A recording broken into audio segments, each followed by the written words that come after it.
Hello பிரேசர் வணக்கம். இயேசு சீசரோடு வரும்போது அத்தி மரம் என்ற ஒரு மரத்தை பார்த்தார்.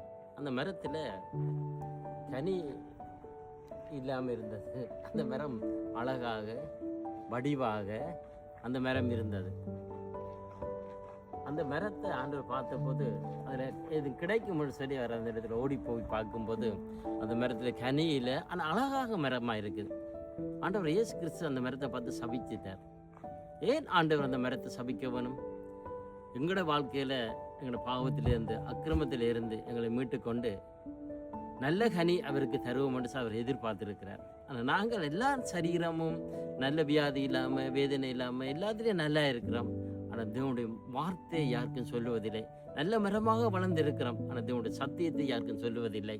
அப்போ பாருங்க, ஆண்டவர் என்னத்தை எதிர்பார்க்கிறேன் என்றால் தனக்கு கனி கொடுக்கக்கூடிய மரமாக நாங்கள் இருக்கணுமா?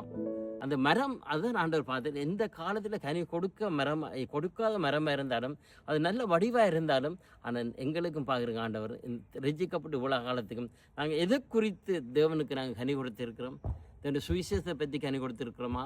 மற்றவருக்கு எங்கள்கிட்ட இருக்கிற கனியை தேவன் தந்த சத்தியத்தை நாங்கள் மற்றவருக்கு சொல்லியிருக்கிறோமா? தேவன் எங்களுக்கு அந்த கனிகளை மற்றவர்கள் நான் கொடுத்துருக்காம இல்லை. அப்போ இந்த மரத்தை பார்த்து ஆண்டவர் சொன்னது என்ன காரணம்னா, இந்த மரத்தை பார்த்து நீ சபிக்கப்பட்டு போயிட்ட, அது அப்படியே பட்டு போயிட்டு. அப்படி எங்களோட வாழ்க்கையிலையும் ஒரு நாள் நாங்கள் தேவனுக்காக சத்தியத்துக்காக நான் நிற்காமல் இருப்போமா இருந்தால் ஒரு நாள் இதே இந்த மரத்துக்கு ஏற்பட்ட நிலை எங்களுக்கு ஏற்படும். கர்த்தர் உங்களை ஆசீர்வதிப்பார். ஆமென்.